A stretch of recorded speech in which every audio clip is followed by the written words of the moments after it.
and over here. Okay. Welcome to today's class, guys. We are going to do customer service. So I'm a distance away from you guys. Do I have your permission to take off my mask? Yes. So that you guys can hear me clearly. So you must speak up for the people that's on the camera. Yes. Yes, ma'am. Okay, thank you. All right. So where's the clicker thing? Guys, we're going to do 2 workshops today, basically. As I said to you guys in the beginning, or last week, I sent you guys letters. I'm trying to eliminate the up and down for you guys and your parents and stuff. I know it's not a hassle for you, but as we get through the months and go towards our practicals and stuff like that, we're going to run out of time.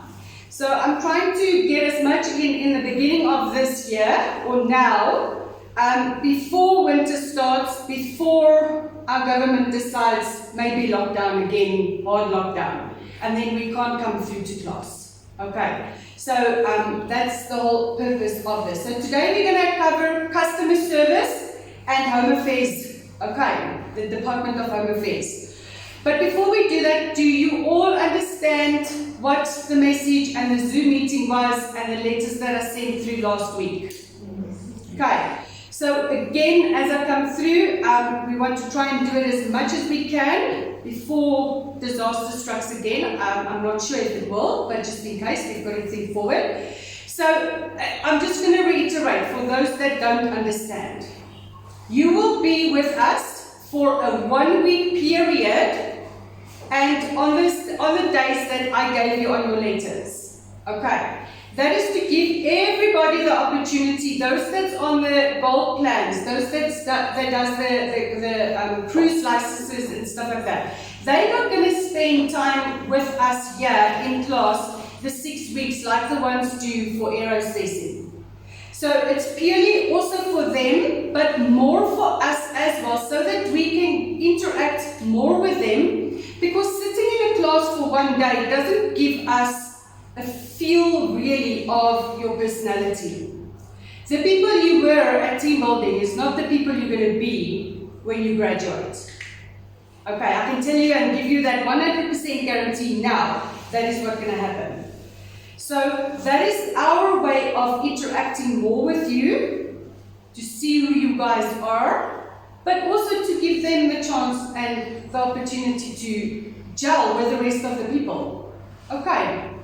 So it's not going to be a fun holiday. You're not going to be here and, we're going to pay it all the time. Okay? It's going to be long hours. It's going to be work done. We're going to do lots. On that letter we said sales and marketing and business operations, entrepreneurships and stuff. So I know you guys did some of this in school. You did entrepreneurship days in school, right?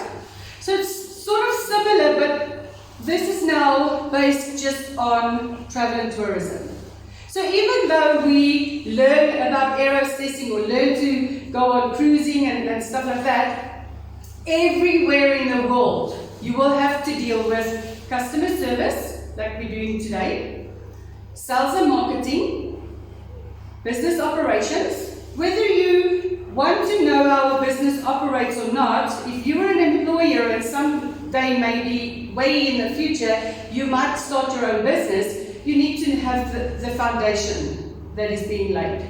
Okay, so it's going to be a continuous work and stuff like that. You guys are going to stand in front of us and give presentations as well, like we are doing now. So just to prepare yourself. And as I said at team building, guys, we are not here to laugh at each other. We're here to build each other up, help each other, and stuff like that. Because we saw a video of Scott Poseidonov yesterday. I don't know if you guys know that comedian. Ne? He's an actor and a comedian and all of that. And he says, doesn't matter what you do in life, you need to speak to people. Whether you're a doctor or an actor or a teacher or whatever.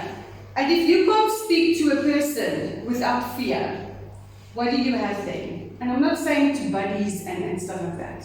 For those of you that does work part-time or full-time and all of that, you guys know it's difficult, looking people in the eye and starting up a conversation. but we'll go through that later. So is everybody clear on that 1 week that you will be staying with us? Okay, no questions. All right, so we're going to have some class. Again, we have tests today based on the class that we're having, and we're going to have some role play. All right, so with the role play, I don't choose. We've put names in a little sucky, and the role play in a sucky, and you guys will choose. So who interacts with who? Again, it's a fun thing that we do to get you out of your comfort zone. All right, cool. So guys, we're going to start. What do I click? The right. Norman does the clicking normally. Okay, so our purpose for today is customer service. Who can tell me what a customer is? Matt? Someone who buys a product from a business. Somebody that buys a product from a business or anything from a business. Somebody that's paying something for a service or a product or, yeah, that's a customer. Okay, so our purpose is, what is customer service? The way we treat people. Okay? Why is customer service important? Don't read there. Tell me quickly. Why do you guys think customer service is important? Not you, Matt? I know you want somebody else. Livonia? It promotes your business and makes more people aware of your goods and services. Makes people more aware of your goods and services, yes. What else? I was about to say. What is a customer? Ne? You said that they've got to buy a product or a service. Ne? So you're on the right track. If you're rude to your customer or you don't have the proper customer service things, they wouldn't want to buy at your business anymore. They wouldn't support your business. They wouldn't come back. So the whole purpose of anything in the world for us to do great customer service, great, over and above, not just the, on my contract says I have to work from 8 until 5. You know, I have to wear the uniform, that type of thing. A great customer service is for people that you want to come back. So if you get crappy customer service at Pick and Pay, are you going to go back to that customer that Pick and Pay? Once, maybe you have to because geographically that's the only place where you can buy groceries, but you go there and spend less than what you normally should, ne? Otherwise you just go to Checkers or to Spar, right? If your product is not up to standard, you won't go back to that place, right?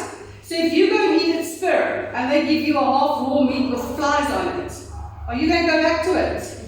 No. Okay, so customer service is to satisfy clients. We've got to satisfy their needs. They are there, and everybody, you must make notes because this is not being sent to you. And I don't think anybody of you guys have photographic memories.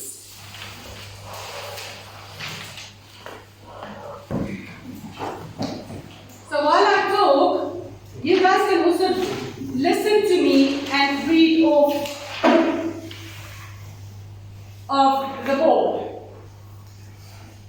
The benefits of excellent customer services are to satisfy customers, to enhance the reputation of that organization, like we said, so that they can come back to us, okay, to buy stuff again, to reduce complaints. Would you want to sit with a client that's hummering and complaining all the time?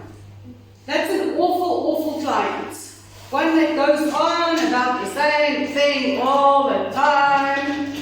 Once you've handled that thing. So it's to reduce complaints. At the end of the day, guys, with customer service, it's not on there. If you keep a client happy, your boss will be happy with you. So we go always over and above our expectations from an employer. We don't just treat it as I said now. If my contract says, Vanessa, you have to start tea break is 10:15, my lunch is at 12, next tea break is at 3:15, and I go home at 5. I don't just stick to those days or those times. An excellent employer, and we will cover this again in CV and interview and stuff like that. Why I'm talking about it now is because it comes back to customer service. If I service my client and I treat them well, at the end of the day, my boss will be happy because the client is spending money at the organization or business. But it is a return client, and they will come back all the time just to see your pretty face. Okay. At the end of the day, it's not your boss that pays your salary. Remember that. Who pays your salary? The customer. So if there is no customers, you won't be paid, which means you don't get no job. So customer service, apart from your travel theory that you will learn, the aerostessing, cruising, whatever business you're going to go in after this, or route of career choice, customer service is the most important that you need to know. Okay. So it's a reduction in complaints, trust objectives are achieved. Again, that trust objectives is the boss is trusting you to fulfill your job, and it's being achieved. Why do we say improve working relationships? Working relationships with who? Between employees. Yeah, not just boss to employer, to employee, but co-workers. Because if you go to a job and you are fighting with your co-worker all the time, are you going to fulfill your duties 10,000%? No. So you've got to improve working relationships and not be a competition with somebody. Guys, I don't know if I did say this, but I'm going to say it. One of our students, I should actually call him, let him come and testify to you guys. He studied with us and he worked at TPTT Academy, and doesn't mean that if you work here, Vanessa's the same as what I'm going to be as giving class. So he worked here, and being young and stuff like that, he jawed and partied and stuff. So the one day I had to go with students to Home Affairs office, and what do I find? Mr. sleeping on the carpet while people are knocking on the door and stuff like that. Okay? Trust lost already. He got a job then working on a cruise liner, Royal Caribbean Cruises. Okay? And then because we are working for money, guys, money is the greatest of all evil. Because we are working for money, and he worked in a retail center where it's the shop area of the cruises. Okay, when people go and buy watches or jewelry or t-shirts or, memorabilia and stuff like that. So with the salary that a person gets in the retail side, you also get commission. For every person that comes in and you sell something through to them, they then get a commission. So Vinny was busy doing this, and he was working on a client and buying his most expensive watch and stuff like that. And on the cruises, you can't pay with a normal card. You pay it with your room key card.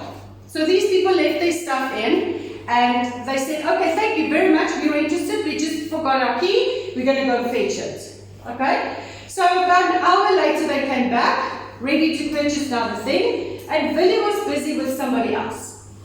He couldn't leave that person out to deal with those people, and you can't just leave those people hanging, waiting while I'm finished with this one, because it would take an hour. So his colleague came and helped the client. Now, she didn't know or realize, or it was a shift change, I can't remember what it was, but the point of the thing is that lady that just helped them for that second, she put the sale through on her name. Who got the commission? She did. Okay. So what Vinny did was, because it's money hungry and I worked so hard, yes, it's ethical feels she should have, made sure and stuff like that, that it wasn't a customer that was just from nowhere. Again, comes to ethics. Remember we spoke to you guys about ethics and stuff like that, ne? So now she put the sell through on her name. She really lost the commission. He went and then made a case against her and reported her to HR. HR is human resources. Okay, so what happens? Now HR, there's grievances between two colleagues. Okay, it's not keeping that improved working relationship great. Ne? So what they did was, because he was thinking of himself, it's my sale, my money, okay? One thing you ever need to realize is when you sell something, a product or something to a client, at the end of the day, it's the business's money. What they do with it, how they pay you out and stuff like that is up to them, because they employ you via contract. Any incentive, any bonus is extra. It's as per the discretion of the company to pay you or not. Okay, so it doesn't matter what they say, they can still withhold it from you. If you broke a glass window and you got a commission, you have to pay for that glass door and stuff like that. You can't just expect to get the money instead of losing it off of your actual salary. So guess what happened to him? He was called into HR. It's overseas now, ne? America. You guys know America. They're super happy and very strict and stuff like that. They handcuffed him. They made him pack his bags. They went with him to the airport, made sure he got onto a plane. They fired him and flew him back home.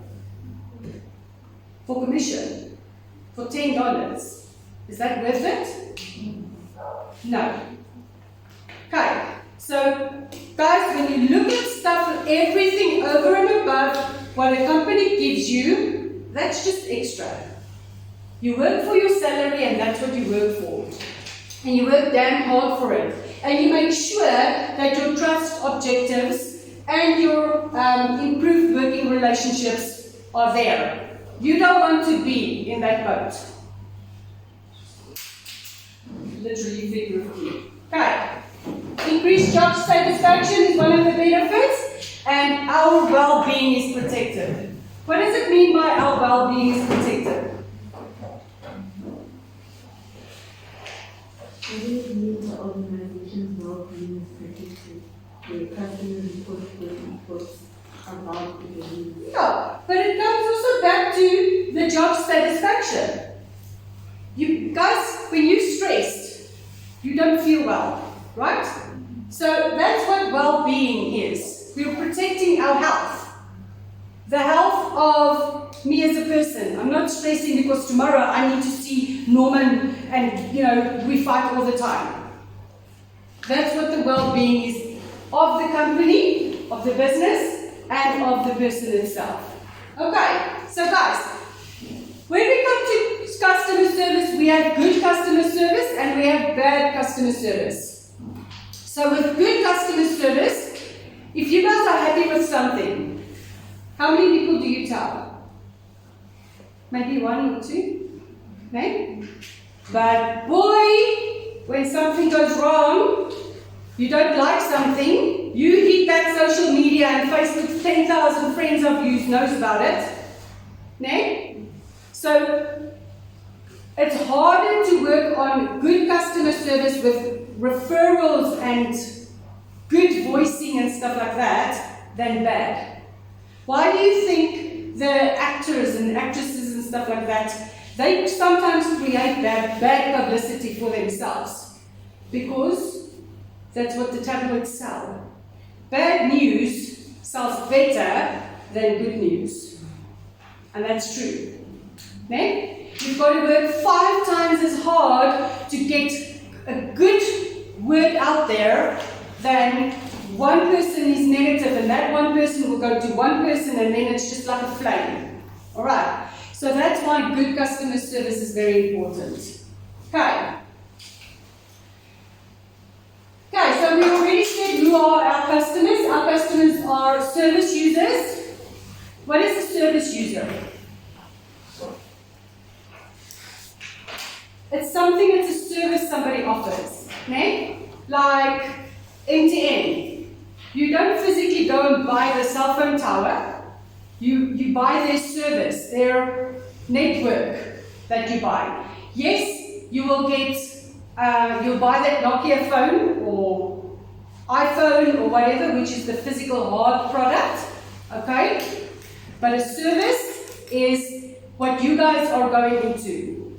We are the service industry. Travel and tourism, we sell a product, but that product is travel. I can't physically put it in a package and say, okay, here's your travel now. Our industry, travel and tourism, is service orientated. Okay. Then you get patients. Patients in hospitals. They're also customers. They're a customer from a doctor getting ears checked or having a baby or getting operation done. So the doctor needs to treat their patients like a customer. Not like, I have a gallbladder that I have to take out today, those type of things. That's his job function. He chose to do that job. And when you choose to do something, you choose it with all your heart. Not half-hearted, okay? So, your relatives can also be customers. I mean, you guys are wanting to go into the travel industry. Please, never ever mix business with pleasure. Family and business doesn't work. Okay, so if you go into travel and your family, like your cousins, I'm not talking about mom and dad and brother and sister and stuff. I'm talking about like way down the line relatives because they want just stuff for free every time. Okay, the freebies you give to your parents because they allow you to be here. Alright. Local authorities, that's like the government agencies, home affairs, municipalities. We are their customers, but sometimes they're also our customers. Okay, and then the general public. I'm going to play that YouTube video now. So, when we do customer service, how do you do the red little dotty thingy? Little button. A little, ooh! Hey, got a new thing. Got a new thing to play. Okay, so trust service standards. Positive hellos. What is a positive hello? Come guys. Positive. What does the word positive mean? Jubilant. What? Jubilant. Yeah. Good energy. Good energy. So when you see a customer and it's at McDonald's, I don't know, when last did you guys go and order stuff? Do you guys like that alone? Can I help you?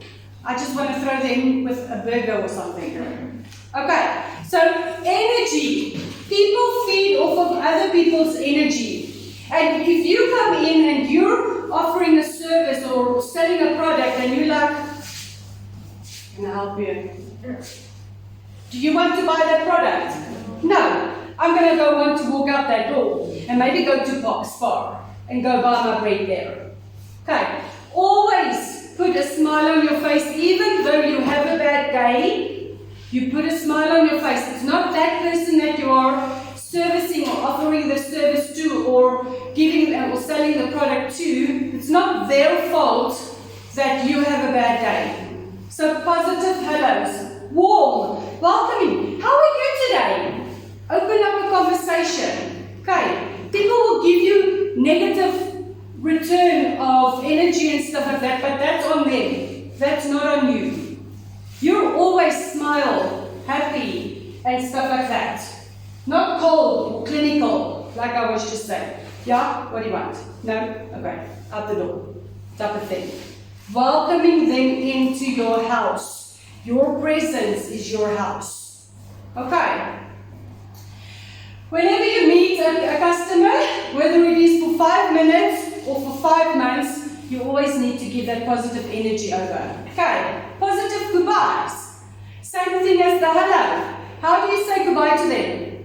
Yeah, just go, there's the door. Or, thank you coming. I know sometimes it's fake, but faking it sometimes is half of our jobs that we have to do. Again, it's to get that customer, but guys, please don't fake it so that it looks like very fake. Okay, so it's like, okay, you know, nice seeing you. You know, maybe we'll see you in a month's time. Those type of things. Positive goodbye. All right, not chowing my chappy and see you next time. Maybe. Peace. Okay. Now, so what is jargon? We try to do, when we speak to clients, jargon free. Don't read. Before you read, jargon. It's another word for slang. How's it, my bro? How's it going? No. We don't try and do jargon while we are talking to somebody. Okay? It's just disrespectful to that person, especially elderly people. Maybe to the younger generations, it depends on how they greet you. You can say, who's it, or, you know, those type of things. But again, you've got to see what your company will allow you to do. Sometimes corporate companies, and especially in travel and tourism, airlines, cruise lines, they don't appreciate the houses. It's, good afternoon, sir. Evening, ma'am. You know, most of you guys do that. How are you? Those type of things. No jargon. Can't do jargon. Your choices. Involve the customer in their own care, and where possible, give them the choices that they can make themselves about the product or treatment or whatever. That is, you give them the choice. So if there's two types of breads, your job is to explain to them the whole wheat side of a bread and the white side, if there's two breads. What is the pros and the cons and the negatives and the positives about these two breads? Okay? But you can't say, yeah, I think you're fat, you need the whole wheat. Okay? You need to let the client make their choice. Whatever it is. We in travel, when we in the travel agency side, we always give a client 3 options. At the end of the day, I know which one would be a better choice for the client, but we have to let the client make that choice. So whether we send them through to Zanzibar and we send them through to Aroa Beach Resort or Clipvue or Clipvue, again, all those 3 products are different gradings of accommodation, 3, 4, 5 star. But again, it comes back to budget for the clients.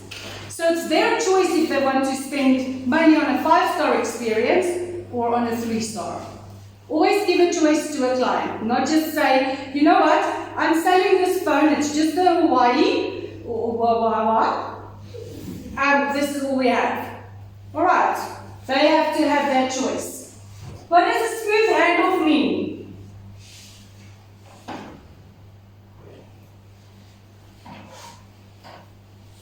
Without reading.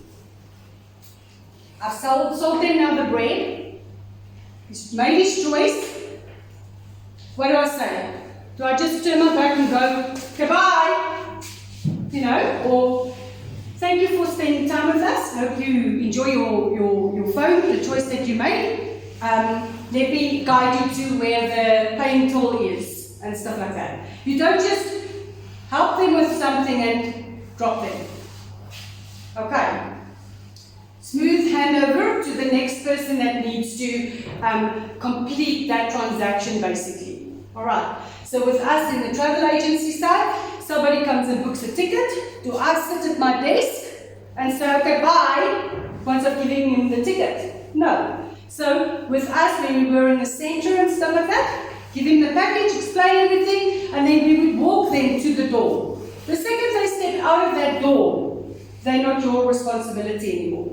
Okay, again, it's not always like that. I'm giving you guys examples of what we did or are doing and stuff. Again, your job, depending on which side of travel and tourism you're going to work at, your boss will tell you, or your manager or supervisor or team leader will explain to you the procedures of what to do with clients once your service is done with them. Okay, But a smooth handoff is not just leaving the client hanging high and dry. Alright. Okay. In the know. What does that mean?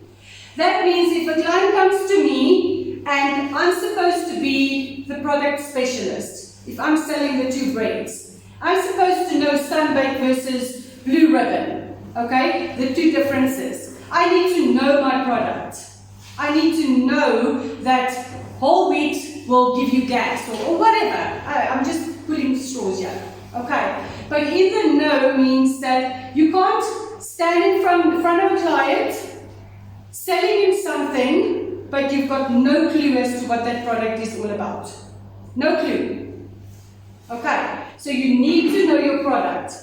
So, guys, do you see those that sat in the chill room? I can put cartoons on for you guys, or music, or whatever. What do we put onto that TV? Ooh. Travel. We put travel on for you guys. So whether you guys really listen and look and stuff like that, subconsciously we are working on it for you. Okay. So know your product. When you guys have got nothing to do at home, nothing at all, please go onto your Wi-Fi and YouTube travel destinations. People that have never traveled before, you can learn so much from travel destinations instead of TikToking and body flashing and stuff like that. Okay. Did you guys read that social media thing that I sent through? Yes. Guys, very important. People, if you go for employers and you, the reason why they do that is to see that you are the person that you say you are. You can't be like this and come out like that. Okay, very important. And that's why I also say this in customer service. Don't be somebody and pretend that you're not. Okay, so be careful when you post stuff with alcohol, sexy ladies, and stuff like that. Because companies, they pay lots and lots of money to hackers to hack into your things. Even though it's private, they can get into your stuff. And that will determine if you get a job or not. Because people want serious people, not somebody to say, I'm like this, and then at the weekends I'm jawling and all of that. Did you know that for airlines, you're not allowed to take selfies with your uniform on an aircraft? Because that misrepresents the professionality of an airline. If there's photos and stuff out there, it's because managers and stuff are doing it for advertising. But then it's like, I don't know if you saw that video that I posted, that Jerusalem dance thingy. That's where companies, the employers are involved. They will take those photos and they will post it under their brand. But you can't take selfies. If the employer finds it out, you are fired there and then. Okay. So not all the airlines are like that, but the Arabian ones, Emirates, Qatar, Etihad, they are very strict with their selfies ones. I have a student now working for Qatar Airways. She can't even send her mom a picture on WhatsApp with her in her uniform. Okay, very strict, so look at that. So, take the initiative. What does that mean? It means think ahead.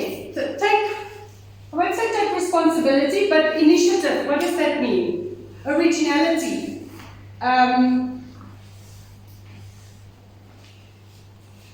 Being proactive. Be proactive.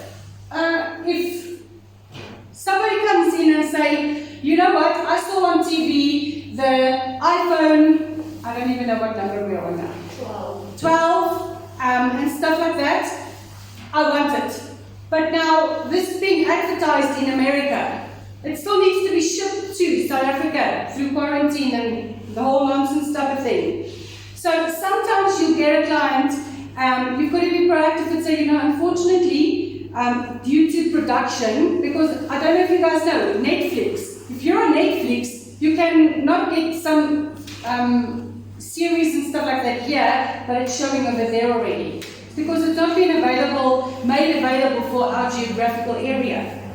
So if that happens, you need to either upsell it or downsell it or to a different product sell it. Use your initiative, not just say, you know what, sorry, come back in a month's time, we'll have it then.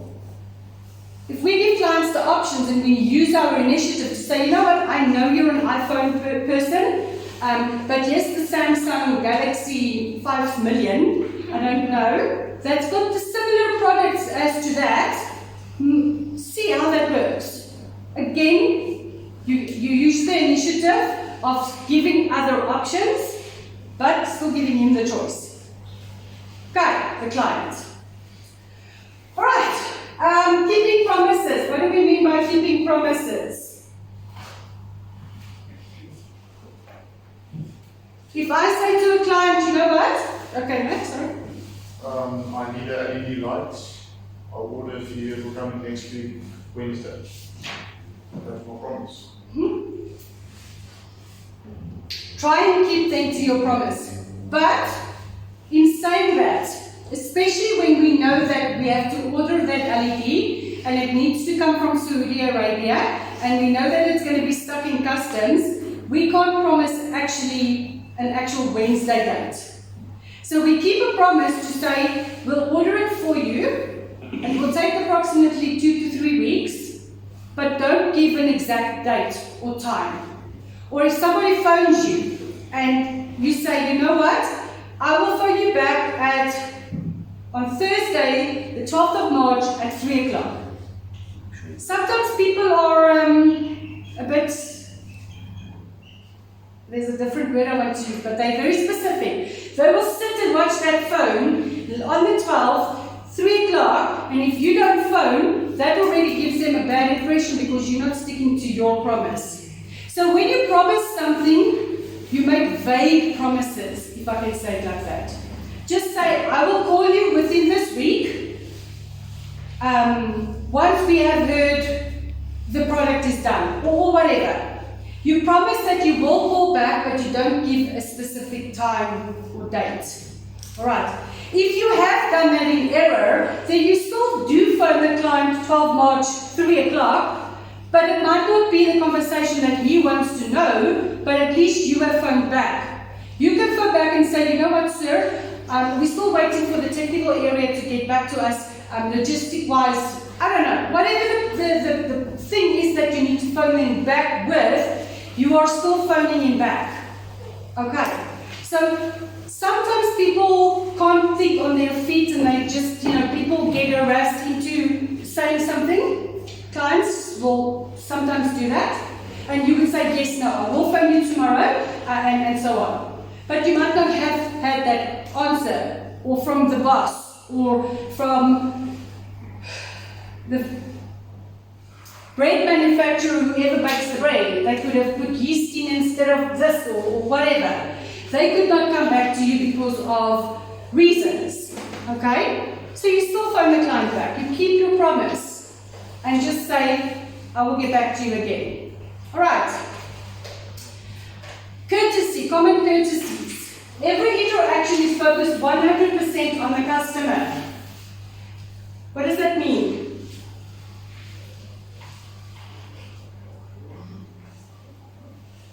I'm going to use this as my phone. So we're going to show you a couple of videos. That's why I'm going through this with you now.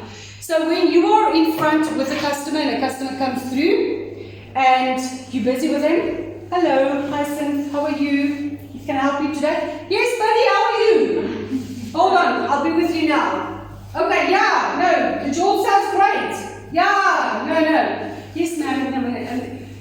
Do you see what I'm saying? Your 100% doesn't matter who's on that phone.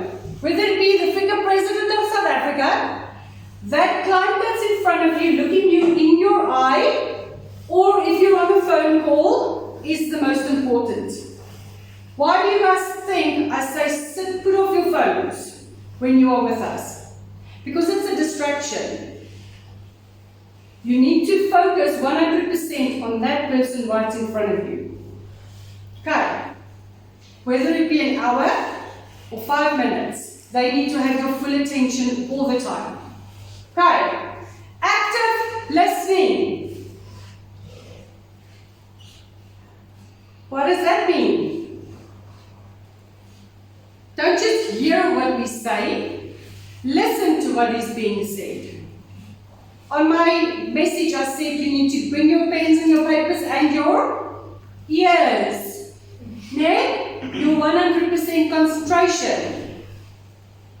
You need to, when somebody's having a conversation with you, you can't be thinking, oh, you know, that's the bikini I'm going to buy when I'm going to the beach. And then you hear half the conversation of the passenger or the client. Your focus needs to be like the eye contact, full attention. You need to hear every word that they say. Remember at team building when I said when you guys write exams, you guys read the first part of the question, and then you think you know the answer, and then we come to the second part of the question, that you'll still get there. I'm saying it again. The second part is what makes the difference. And sometimes with people's attention span, it runs off like a battery over time. Okay. So your full attention needs to be there. Open up your ears. Open up your eyes. Look at the people, their reaction. Everything a person does. Their facial expressions. The smiling. Even if you are a call center agent and you just deal with people over the phone, you have to force yourself to, when you answer that call, you put a smile on your face. Even though nobody can see it, you can hear it. Next time when you guys make calls, just change the structure of your face, smile, and you will see the attitude of the person on the phone changes. Because they can hear if you're smiling or not. Believe me guys, I worked in a call center. You can do it. You see the difference. Like, hello, yes, my day is fine. Hello, my day is fine. Do you see what I'm saying? There is a difference. Hello, yes. What's that day? Those type of things. Even though it's on the phone, your manners needs to be the same as if the person would have been in front of you. Okay. When you do something to help a customer, you need to let them know what you are doing all the time, why you are doing it. I know, guys, the younger generation, you guys aren't very big on speaking. You need to follow through and explain every step you are doing. If you are sitting in front of a computer and you're booking a flight for a client, so you face the client, we are facing each other, like I'm facing you now. So my computer is not showing to you guys, it's showing to me, because I need to book the flights.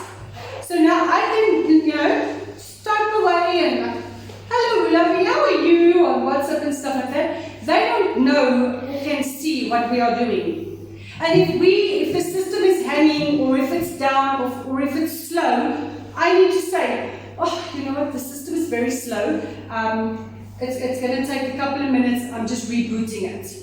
So that they can know what you are doing and not just ignoring them in silence. The second you are in silence in front of a client, they think you've already forgotten about them.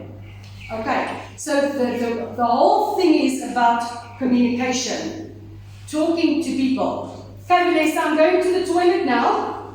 Come back from the toilet now. Okay, those type of things. Not just disappear out the door and, okay, where you gone? Alright, communication. Sometimes over saying something is better than not saying anything at all. Alright. Do you guys, your parents, they sometimes moan and say, I don't get info from you guys. No? We have kids as well. We can't read minds. Information needs to be shared. So you need to always tell a client why, what, when, how, and so on. Okay, so I know it's a lot of info for you guys now, but as you get into that scenario of starting to work with people, you will get used to it. Okay. Okay. Basic customer service skills. Stop. Always stop what you are doing and talk directly to the customer. You'll see a video now that we're going to show. again, do you finish whatever you're writing and stuff like that? You were dealing with a customer. Now, who's been to MTN lately? Oh my word, I hate going to MTN. I know you've got to finish your work with the customer, but then you try and do it while that customer is still standing in front of you. Because then you wait until that buzzer calls you, and it's like 10 minutes later and you're still in front of the queue. And that person, there's 3 counters open and everybody's on their computer and you're standing there like a lulu. You know? It's not nice. The whole purpose of customer service is to get people in and out as fast as you can to help them. Alright? So always talk to them directly and leave whatever you are busy with and focus on them. Don't write whilst they are talking to you. Why? Now is fine because you guys need to write down. I said you can. But why? Why can you not write stuff while you are talking to the client? The client might think you're not listening to them. Exactly. Because then you're already doing 2 things at once and your focus is already away from, I said, now open up your ears. Listen actively. Okay? So if you write, you don't focus really on what is being said. Remember? Okay. Look, you can learn a lot about a customer just by looking at them, their mannerisms. Is it going to be a happy client, a good client, or is it a grumpy old man?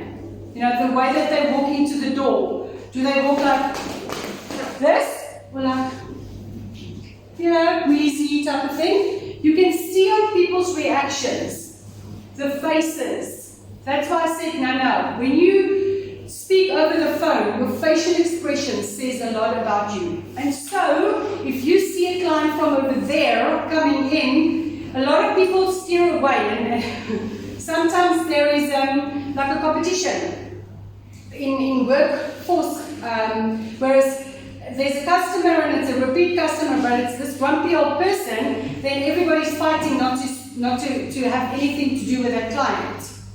Okay, so you can see mannerisms and stuff like that from a client before you've opened up your mouth for them.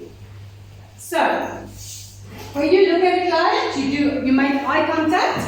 Do you look at them in their eye? Like this? Or do you talk to them like this? We have to look people in their eyes. Sometimes, okay, I'm not saying like staring at eyes and like this. Okay, look at me now.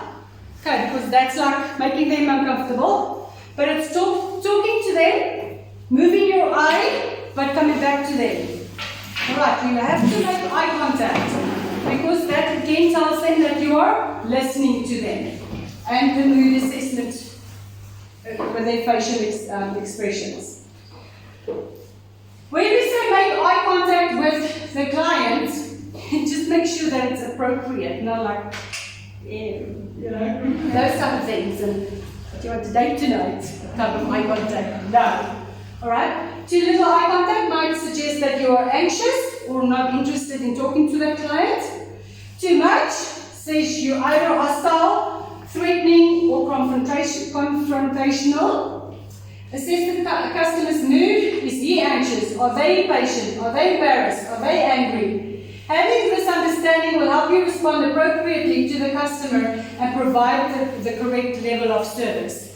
So, in saying that, if a customer comes to you and he's anxious and he's moody, are you going to be moody back? No.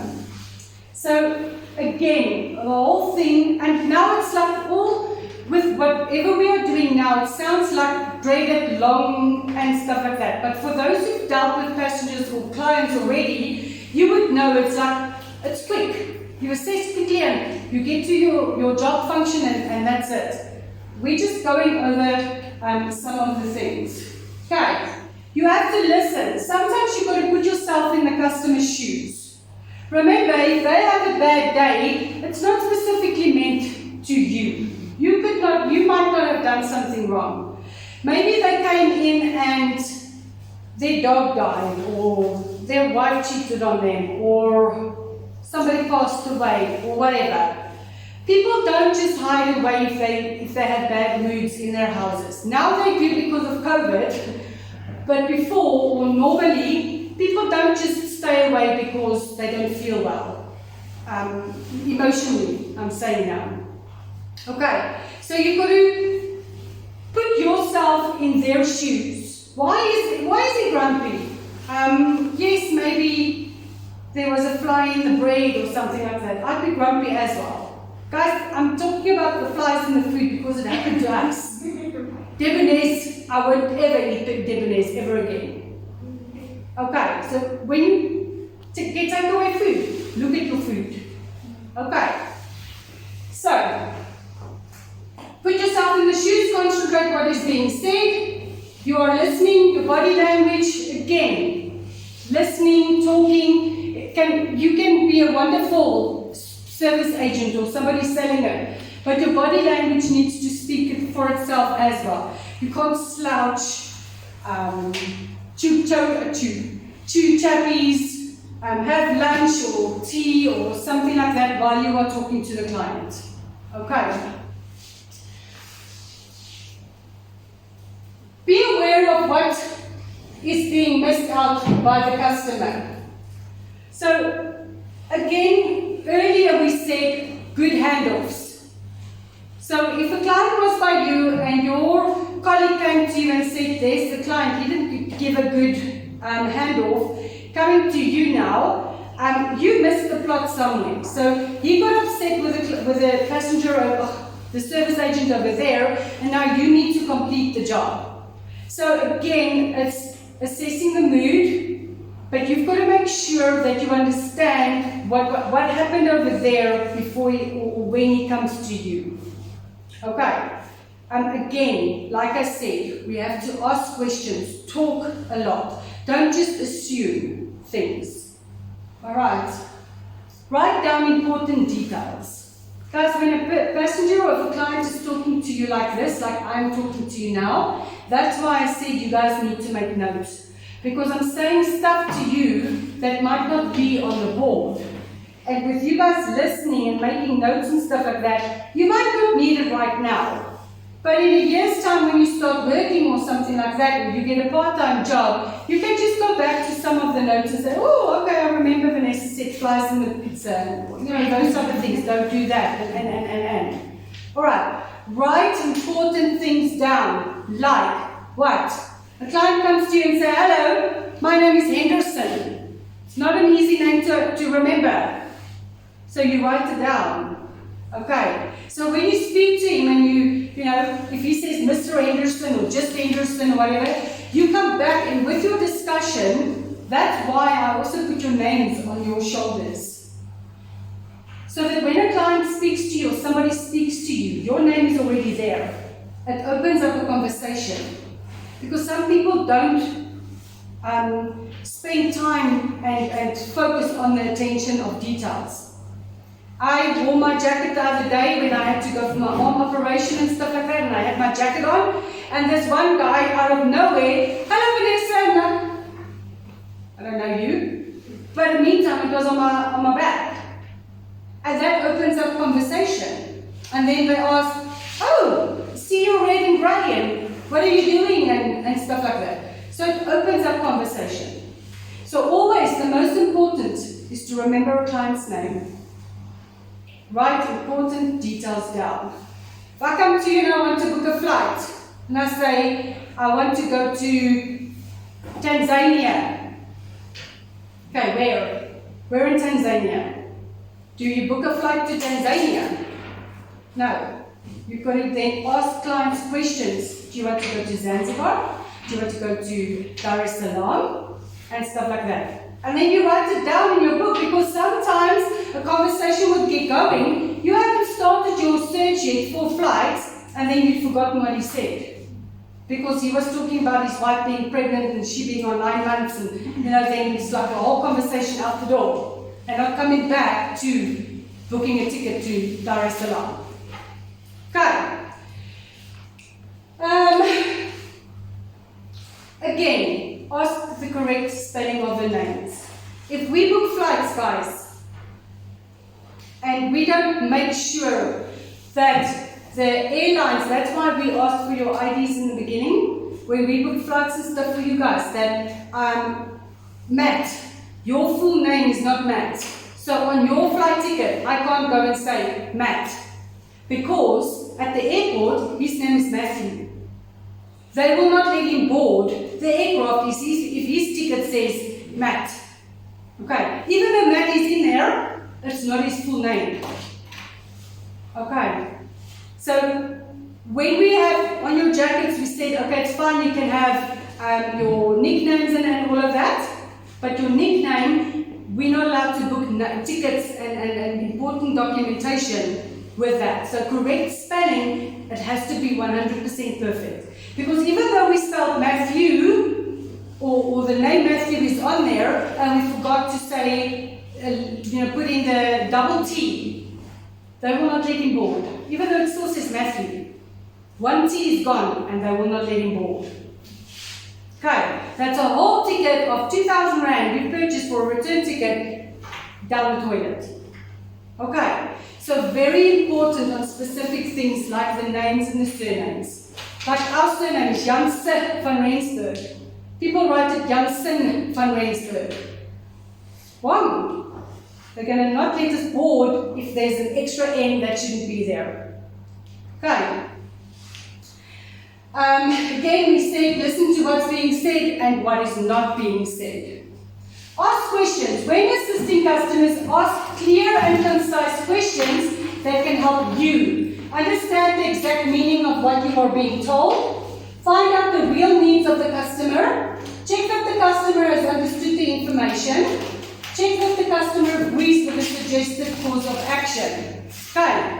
When a client is speaking to you, you must, when you start the conversation, just say, you know what, sir, I'm going to ask you to explain, but then I'm going to ask you and repeat things to you, just to make sure that I have the information 100% correctly. Okay, because some people can talk for an hour explaining how difficult it was for them to get off the toilet and into the car to come to you and those type of things. Important information could have been lost.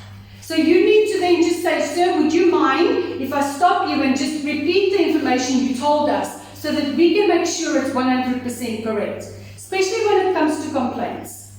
Okay. There are two types of questions to resolve a problem. There's closed questions and open questions. Closed questions are short and normally just require a yes or a no. For example, do you have allergies? Yes or no? Okay. An open question is, do you have allergies? Can you please be specific on what it is? Okay. I'm allergic to bee stings. I'm allergic to peanut butter. Yes. Is closed. If you don't ask the full open or closed question, they're going to give you an open or closed answer. Alright.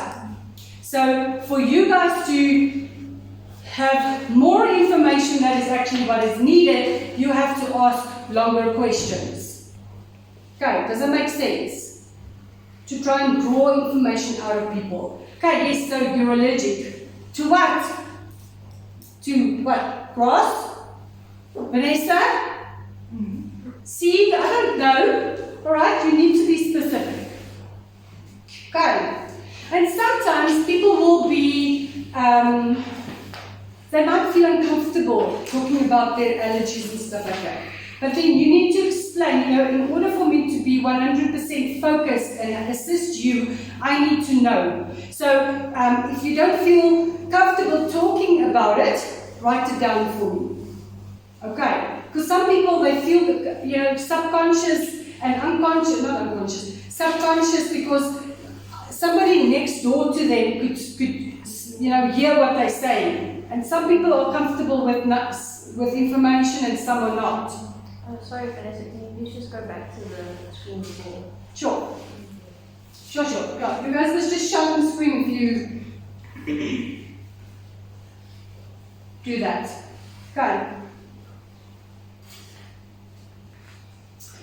Any questions on open and closed? It's straightforward. Yes or no? Or we drag the information out of them?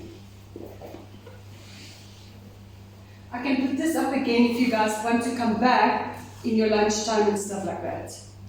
Okay, otherwise everybody waits for everybody.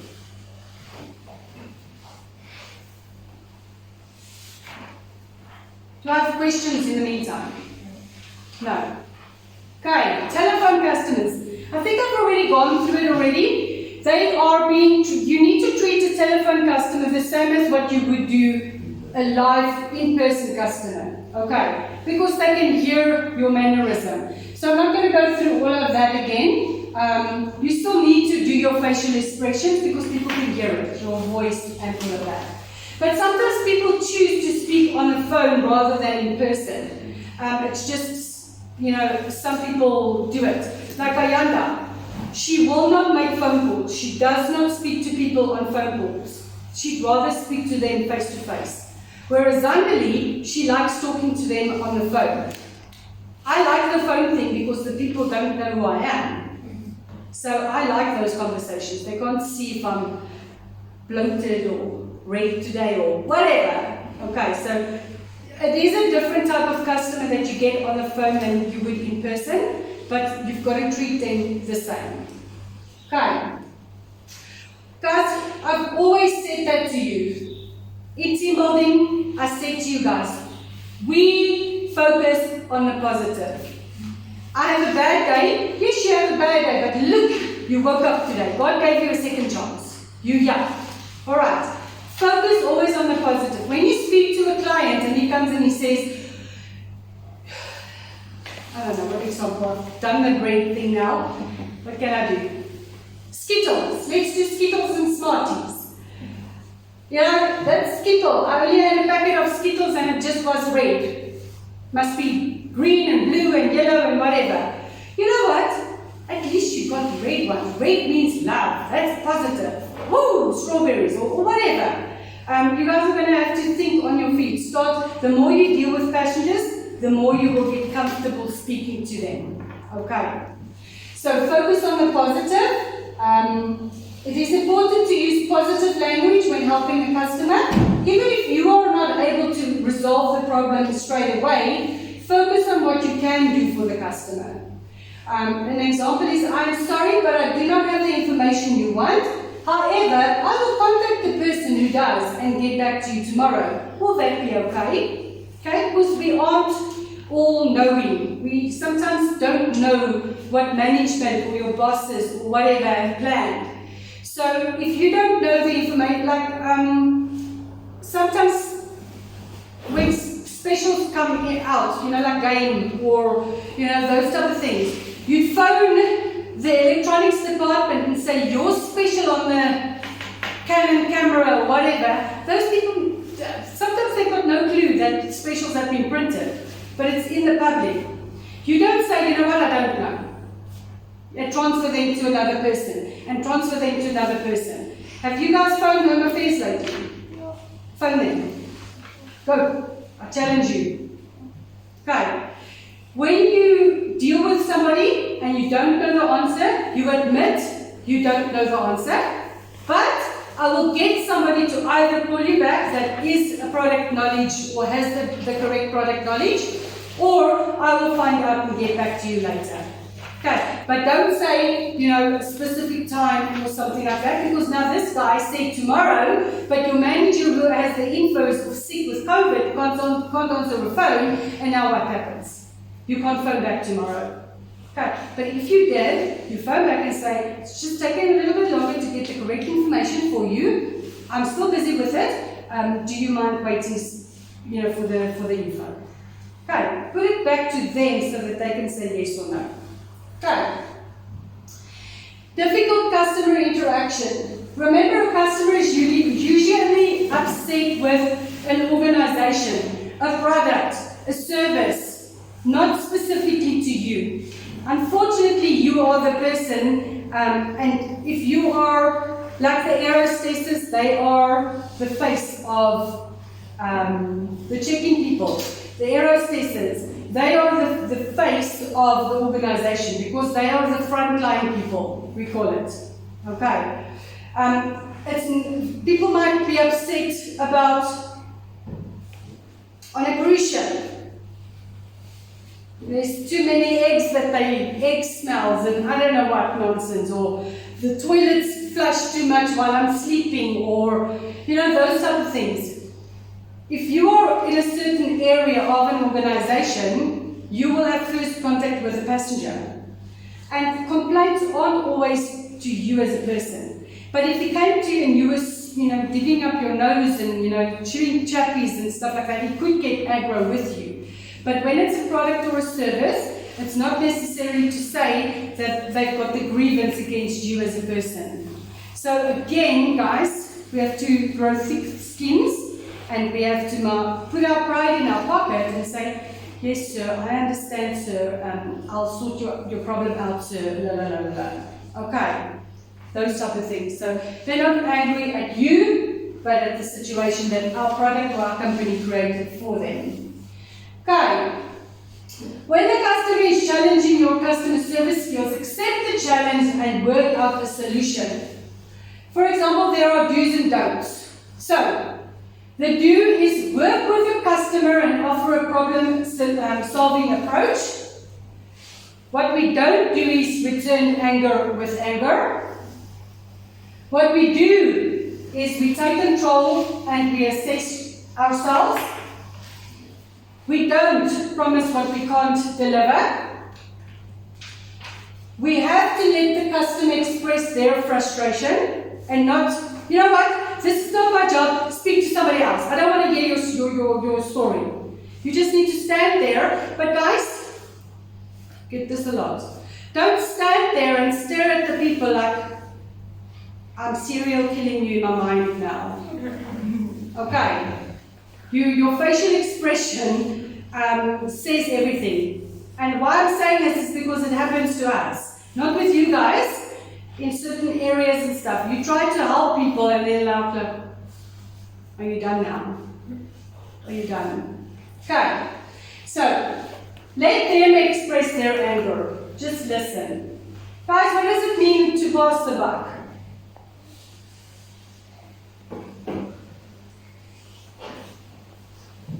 Anybody? Matt? Take them out of their way. That? But, yeah, Taylor?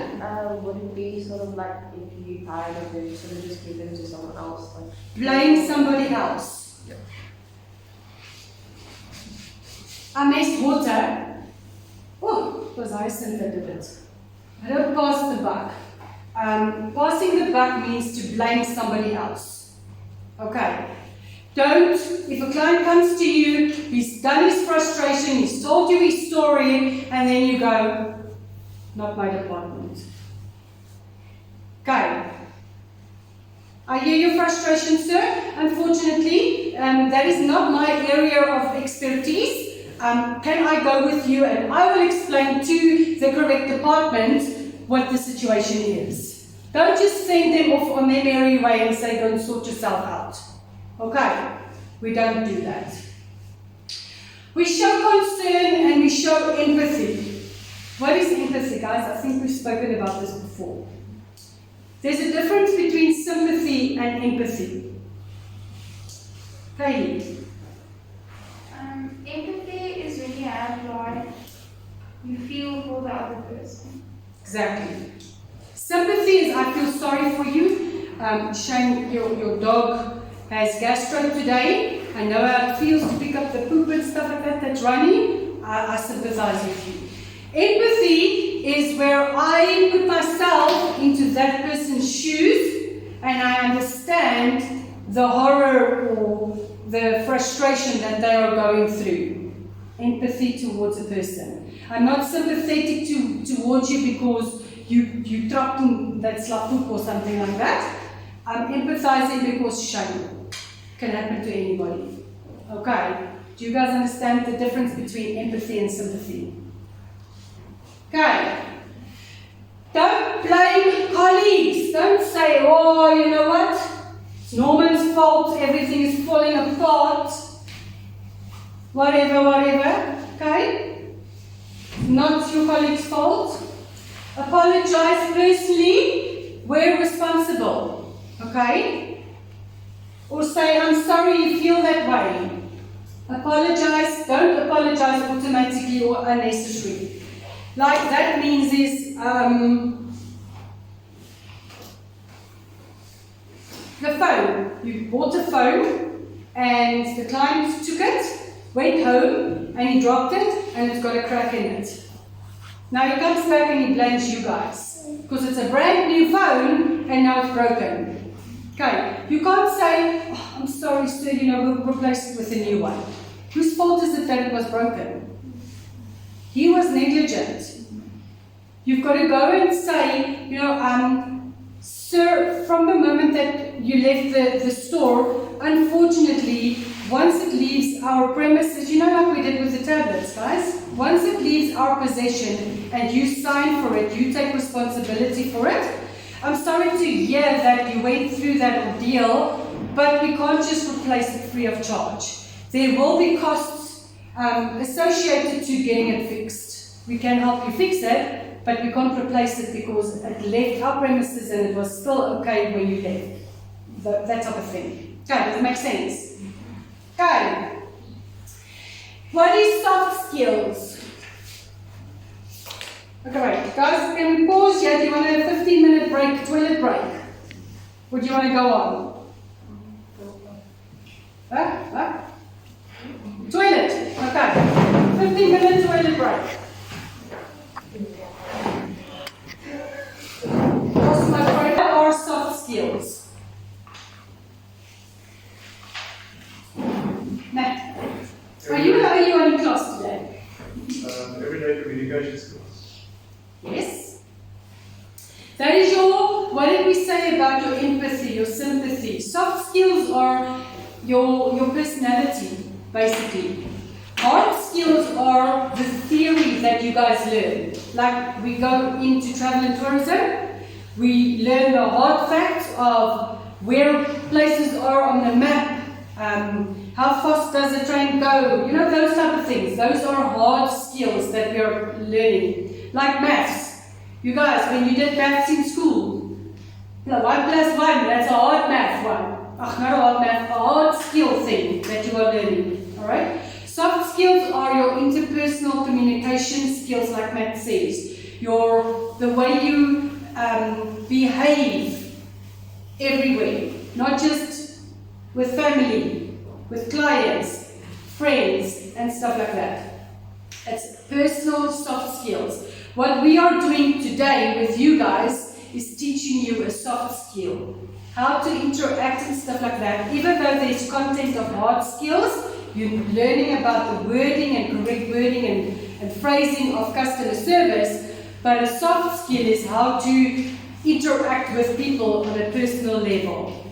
Okay. So I'm not going to read through all of that. It's basically boiling down to soft skills, my personality when I work with people. The situations we've gone through, the empathy, the listening, the open up our ears, the way we smile on the phone, those type of things. That's soft skills. Okay. Soft skills is, like we said, communication, listening, empathy. Networking. Guys, what is networking? Connecting. Connecting. Okay. When we were team building, we were networking, even though we were as guests at the Bush Willow Lodge, we were interacting with the staff at Bush Willow, the manager, and stuff like that. So we were networking there already, getting to know people in the industry already. Because you don't know along the line that the Bush Willow Lodge might have a vacancy, and then you could knock on the manager's door and say, remember when we were there at team building? I saw you as a manager and you were super awesome, and I'm applying for the job here. That's networking, getting to know people out of your little bubble. Okay. Communication, what did you say? Connecting. Yes. Self-confidence. Soft skills is self-confidence. Guys, so we get a lot of people to say, I'm very shy. I can't talk in front of people and stuff, which is fine. The more you get to know something, which is a product, something that you will, sell, you will gain confidence, self-confidence in yourself because you know that product 100%. You can talk about it 100%. Take off your hat, Miss Gracie. Thank you. Okay. So self-confidence is not just fun, me with the selfies and I'm, the cheese on the cake or the icing on the cake type of person. Not that type of self-confidence. We're talking about self-confidence in a working environment with clients. The second you know something, you feel more comfortable talking about it, and that's where your confidence lies. Okay, so will you guys be able to, if I tell you now, be able to, if the client walks in now, go and sell him the air ticket to Dar es Salaam? No, because you don't know the product, you don't know even the code for Dar es Salaam, you don't know what airlines fly there and stuff like that. But the more we progress and go on with our modules and stuff like that, the more you will get comfortable with that product, the more you can talk about it. Okay. Giving and receiving feedback. Sometimes, guys, we get from our managers, we will get feedback. From our customers, we will get feedback. Sometimes it's not pretty. Sometimes it's very good. But again, that's where I come with the hard skin. We have to take criticism no matter what. Okay? We have to listen and learn. And if a boss comes to you and says, you know what? I didn't like the way, when you spoke to the client, the way that you sniffed all the time. Make sure that you've got tissues with you and just excuse yourself and blow your nose type of thing. Okay, you've got to take criticism as well as the good and the bad. Alright, so giving feedback to people and also receiving it from others. Why I'm saying that and giving it to you guys? Because there could be the good and the bad. Okay, we spoke about empathy already and emotional intelligence. So, as Kaylee said, it is the way we show our emotions towards a client. So, if I come and I say to Latabu, I didn't like the way you talked today. Are you gonna start crying? We can't, sometimes we do. I cry a lot. When I'm frustrated, guys, you will know when I'm angry. It's when I cry. So please don't make me angry. Because I'll sniff all the time and cry all the time. And that's why I love and want to do the 1 week with you guys. Because I get very frustrated, especially in the 6 weeks with the ones that comes from the aerospace. I want you guys to be successful, and then you guys don't listen to me, and then I get so angry I cry. Okay, so if I cry, it's sometimes not towards you guys, but because I'm angry at the world, or whatever. Okay, so we have to start getting emotional intelligence. Again, coming back to the feedback with the negativity and all of that, we can't if the boss says to us, you know what, trying to think of an example. You just a worthless piece of nothing and stuff like that. You can't do your job properly and start crying. Okay, again, we don't know the nonsense that he went through or she went through and stuff like that. I know it's not the right way to speak to your employees and all of that. But sometimes before we just run off our words and put our jobs in jeopardy and say just stuff off or whatever, we just stand there, like I said, serial killer, dagger type of thing, and just hear it, and then you say, okay, I've heard your not feedback, but I've heard your complaint. This is why I did what I did. And when you guys do that, you mustn't start crying or, going into the offense. We've got rugby, we've got defense and offense and all of that. Tennis, any sport that you do, we've got netball, ring ball, or whatever you call them, netball. We've got the offense and the defense. So don't always go on the defense. Accept it, hear what they have to say, and then you say, okay, I heard your conversation. Can I just justify as to why I said or did what I did? And then again, you're putting the ball in the manager or the whoever's back in their court, like tennis game. Okay? But don't start with like a war. You said, he said type of thing. Okay? So all I'm saying is with the empathy thing is the emotions that you guys are going to get. Don't always think, right in the beginning we said it's not always personal.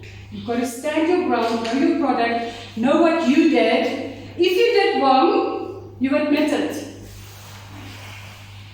Admit it. Doesn't matter what it is in life, not just in work, guys. Anything, everywhere. Because sometimes along the line it's going to come out. Just admit if it was wrong or a mistake or whatever. And then people move on. Alright. Cool. Professionalism. Like I say, when you come, the word professionalism often conjures up an image of cold, distant, rescue person that is a nondescript navy blue suit. What does that mean? That tells me a lawyer. When I see that, I see a lawyer. Because they've got this front, they're cold, you can't talk to them like a person, but they have a professional duty that I have to listen and adhere to the law. Whether you murdered somebody or you didn't, I've got to look at the law, and that's their professional side. You guys want to go and work for Emirates Airlines, right? So that's the professional image that they created. It's the girls in the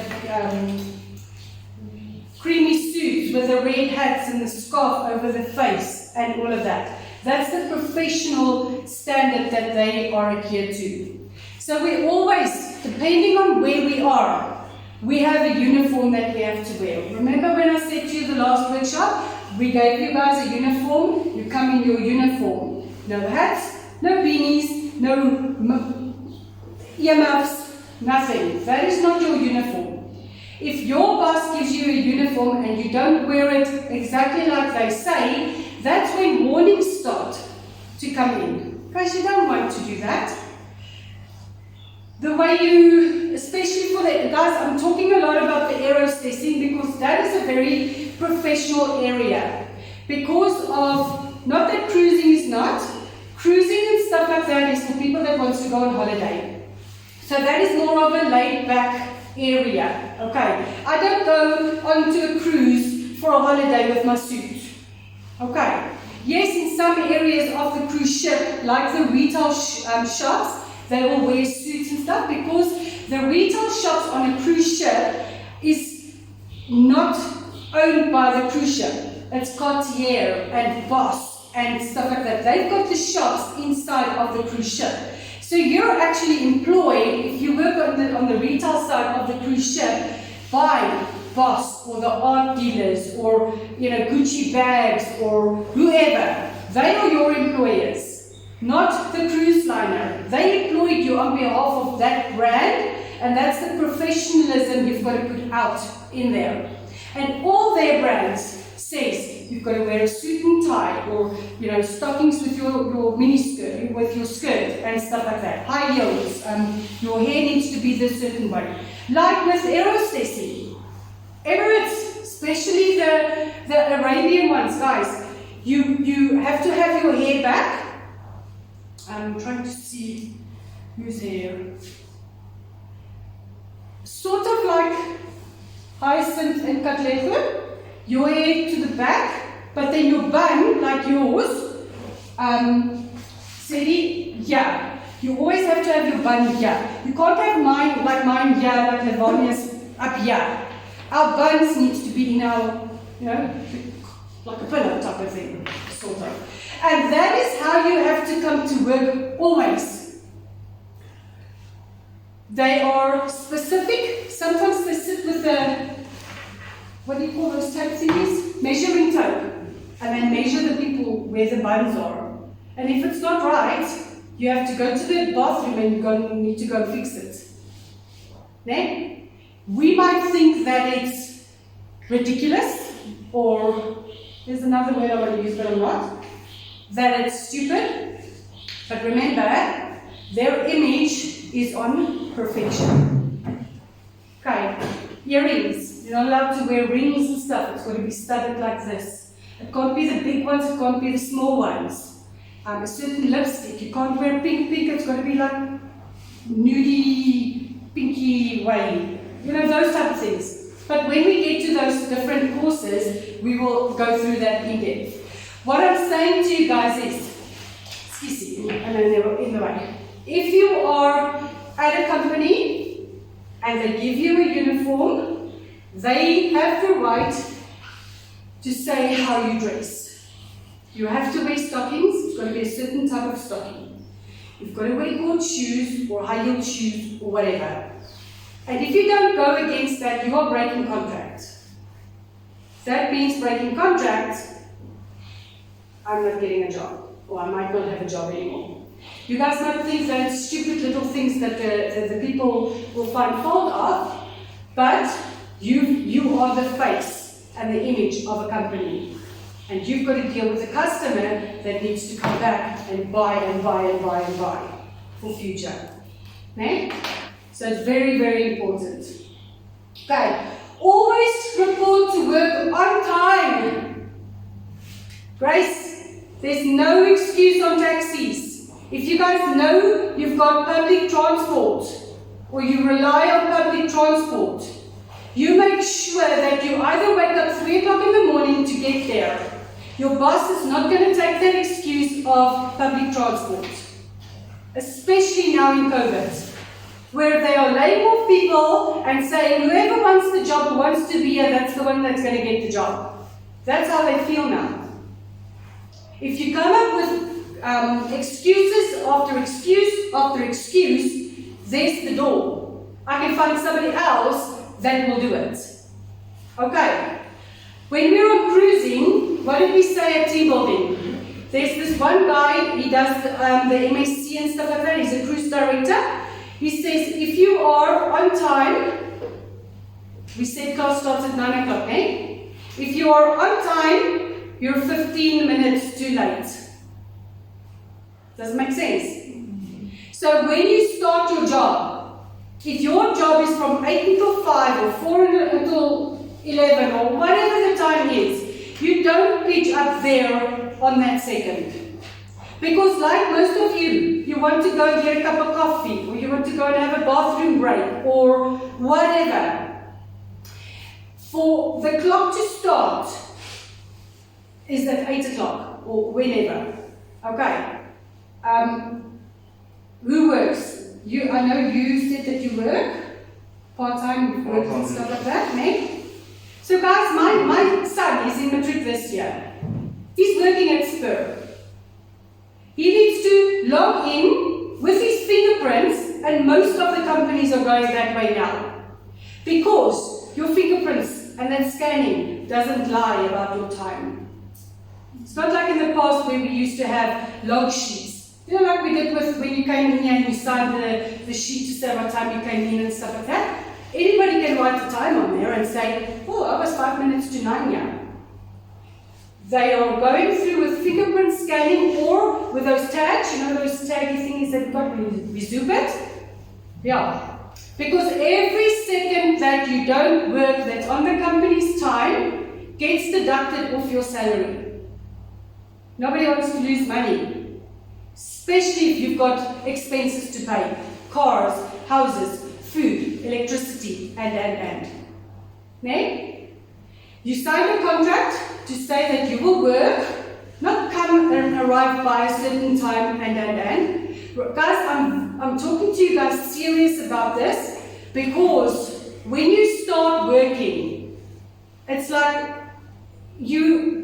not you per se, but the people, they get frustrated or they get annoyed or upset because, but I am here in time. But if you look at, if you arrive at a certain time, at 9 o'clock, you still want to have coffee. It takes 2 minutes for the coffee, the kettle to boil. It takes 2 minutes to drink it, or 5 minutes to drink it. Okay, because sometimes at jobs, you're not allowed to have your coffees and your teas and your water bottles at your desk. If you want to have a toilet break, some people pee longer than others. Okay, because of personal hygiene type of thing. That goes into the company's time. So when you do things, think of the employer because they are running a business. They're not running a kindergarten. They're there for business. And if we aren't at our jobs, especially on the front side helping a customer, we might not have a job. Okay, and I'm stressing this very to you guys, and it might seem scary, but you'll see eventually as you go on. I mean, my son had to pay $50 for a plate yesterday because he broke a plate. $50 for one plate. I mean, really? I can buy it for $12. But you see what I'm saying? The company has a right to deduct off your salary if it stands in the contract. If you break cups and coffees and teas and stuff like that, you will pay for it. Okay, so sometimes your salary is not your salary. Guys, when I started in travel, years and years ago, travel agency, we didn't have automated tickets like we have now, electronic tickets. We had to handwrite carbonized copies of tickets to give to a client. One mistake on that ticket, and we had to pay for that ticket. You could not make mistakes. That's where I come about the client's information, their names wrong and stuff like that. So if I wrote the code of Dar es Salaam incorrectly, I would have had to pay for that ticket. Sometimes we had clients that was in Cape Town, corporate clients and stuff, and we were here in Joburg. We booked their tickets. So now how are they going to get their ticket? It's a different type of ticket that we also had to handwrite. And when you're busy, client will phone you. 2 seconds before 5 o'clock, they would phone you. Oh, I need to go to Durban tomorrow morning at 6. So, but I have to go now at 5. It meant that we had to work later, book the tickets. I used to normally only get in travel at home at about 6, and I lived 5 minutes away. Because of clients' business, they pay your salary. If they phone, you jump. I had this one time that I did the ticket and I sent it to the client and everything like that, but I forgot to insert the details into the computer. Client went to the airport 6 o'clock in the morning. He had to check in for his flight that was at 7. Nobody's at work at 6 o'clock in the morning. We didn't have cell phones those times. Okay? So the client then, because the ticket that I wrote out and sent to him but not on the system, wasn't reflecting on the system, he then had to pay for a new ticket, full price though, because it wasn't a discount that I could get the previous day. With the commission that I earned, I had to pay for that extra ticket. So that's why I say be very careful in what you do. Pay attention. Okay, we don't want to lose money unnecessarily. Alright. So I know it was just a little bit of out the way there, but I want you guys to learn from a client. If they phone you at 5 to 5, you might have to do the job. If it means you staying over for another hour, you have to do it. Okay, because in contracts, I can show you guys one, it says your hours that you work, but in circumstances, depending on the workload, you will need to either catch up or make sure that the work is done before the following day's work starts. And if you took an hour's lunch instead of 45 minutes and I used 15 minutes of that time to catch up on work that was outstanding, that's up to you. I used to never take lunch. I don't take lunch. I'd rather go home early than work late. So I'd like take 10 minutes, go to the bathroom, like Matt Nana was like, I used to eat like that. 10 minutes and there I was done. I know it's not healthy, but I would rather have done that than work until 6 or 7.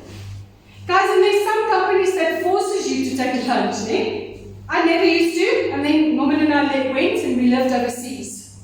We stayed in America. I never used to take lunch, and they are very like I said, no, Sue happy and, you know, people write and stuff like that. So, my colleagues used to take their lunch, and when it came to my lunchtime, I never used to log off the phone. I used to work at a call center. Then the boss or the manager would monitor and see who goes on lunch and who's not. So I was there for about 2 weeks, and then I was like called into management, and I was like, "Why aren't you taking lunch?" I'm like, "It's not me. I don't need to take lunch and stuff." I was forced.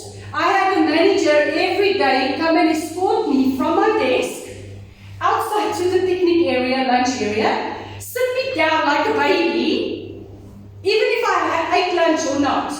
I was not allowed into that building after the hours break. Okay, so some people take it seriously, others don't. Again, you've got to look at your company's policies. Alright, you guys are living in a wonderful time where COVID has evolved us, and we're working from home now, which is awesome, but sometimes not. Okay, you have to have self-discipline to work from home, especially if you work with customers on the phone and stuff like that. Okay, so just make sure on that. When you speak to people, you've got to speak clearly and politely, especially to colleagues and to clients. You know, that's why, guys, I said to you, I have my mask on, and I ask permission to take it off.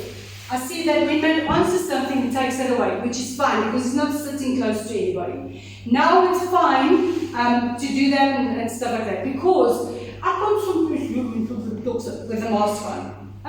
Can you guys?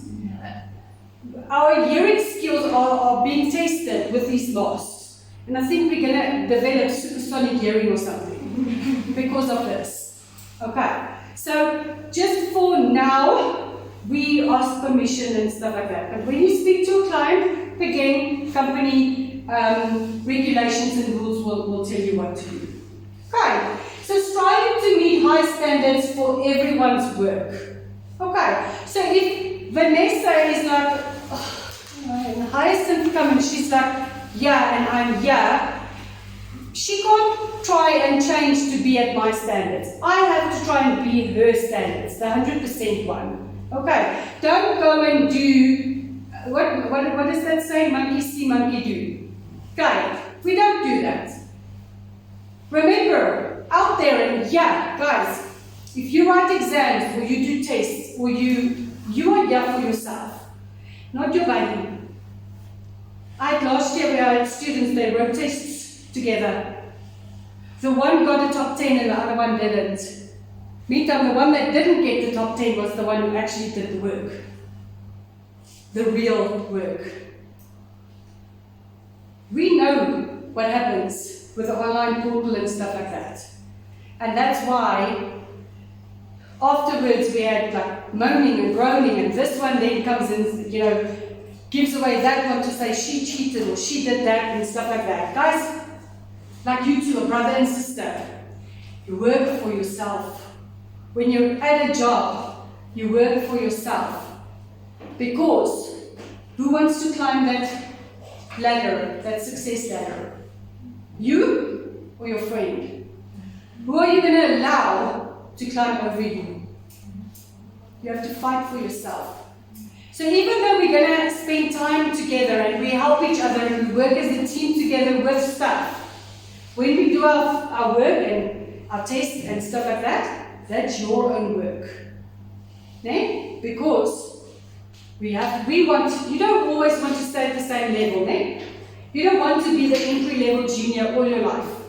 How are you going to get there to the top? By working hard and not give away your secrets. Have your standard so that everybody else can come up to your standard if they want to. Okay. Cool. Again, there, just what I said, inborn traits and learned traits.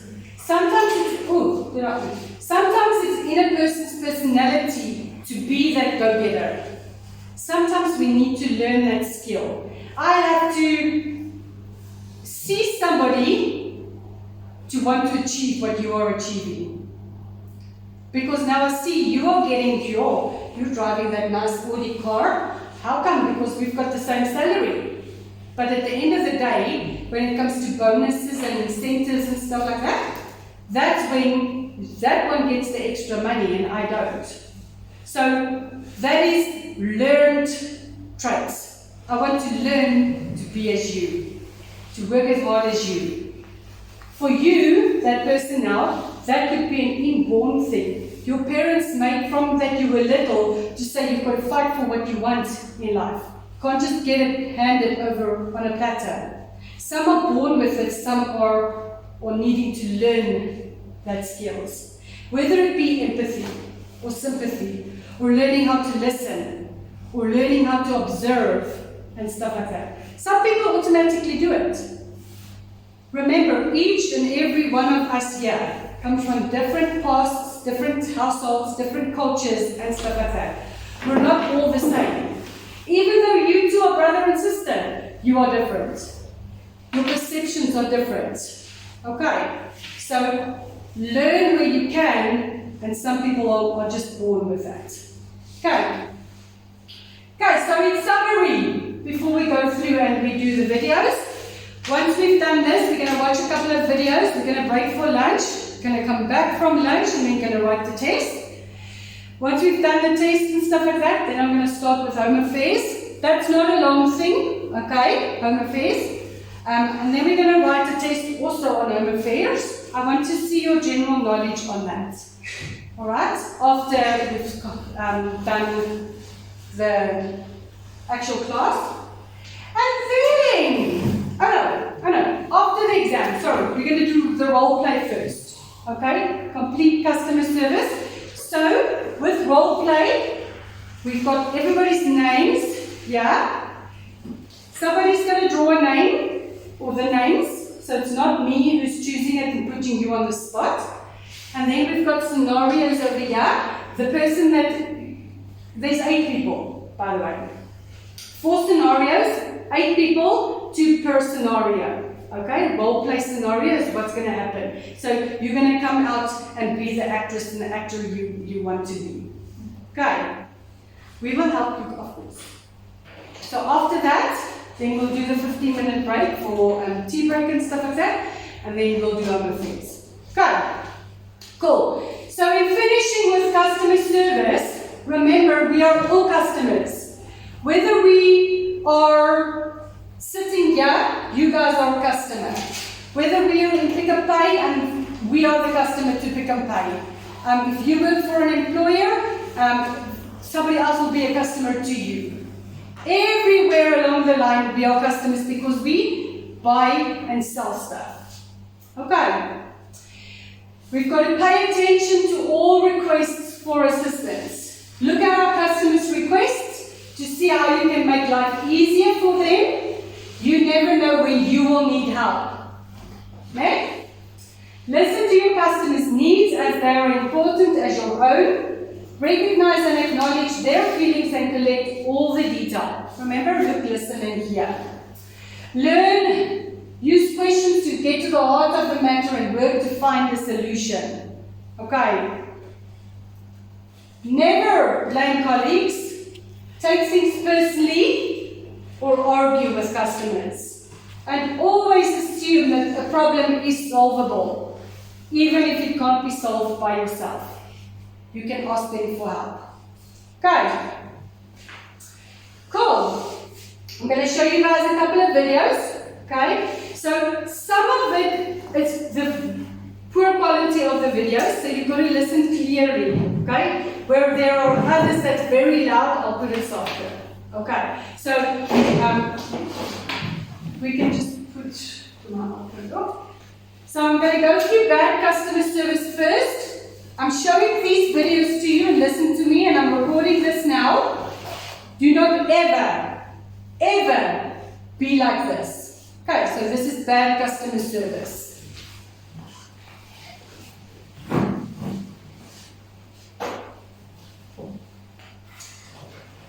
And just when you guys do, just make sure that sometimes you laugh, you will laugh, that you don't miss the whole thing.